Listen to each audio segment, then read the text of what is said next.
केंद्र सरकार ने पशु बाजारों और मेलों में कटने के लिए जानवरों की बिक्री पर पाबंदी का फैसला लिया है, लेकिन सरकार के इस फैसले से देश के कई राज्य नाराज हैं और सरकार के इस फैसले को मानने के लिए तैयार नहीं है।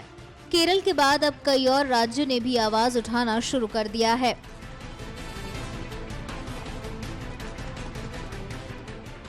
ये तस्वीरें केंद्र सरकार के खिलाफ विरोध की हैं। अभी हाल ही में सरकार ने बाजारों में कटने के मकसद से जानवरों की बिक्री पर पाबंदी लगा दी है, जिसके बाद देश के कुछ हिस्सों में सरकार के इस फैसले के खिलाफ विरोध पनप रहा है। कोई इस फैसले को असंवैधानिक और अनैतिक बता रहा है, तो कोई कह रहा है कि सरकार अब लक्ष्मण रेखा को लांघ रही है। आलम ये हो गया है कि देश के कई राज्यों की सरकारें इस फैसले के खिलाफ सुप्रीम कोर्ट तक पहुंचने की बात कर रही है। पश्चिम बंगाल की मुख्यमंत्री ममता बनर्जी ने सरकार के इस फैसले को अलोकतांत्रिक, असंवैधानिक और अनैतिक बताया है। ममता ने कहा कि अगर जरूरत पड़ी तो राज्य सरकार सुप्रीम कोर्ट का दरवाजा खटखटाएगी। तो वहीं इस मामले पर केरल के सीएम पिनाराई विजयन ने सभी राज्यों के मुख्यमंत्रियों को चिट्ठी लिखी है।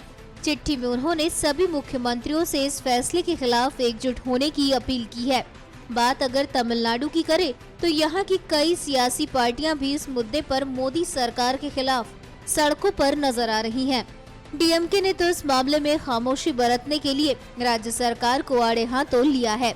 तो वहीं केंद्र सरकार के इस फैसले के खिलाफ मेघालय, मणिपुर और नागालैंड जैसे राज्यों से भी विरोध के सुर उठ रहे हैं। चौतरफा घिरी सरकार अब इस फैसले पर यू टर्न लेने का मन बना रही है।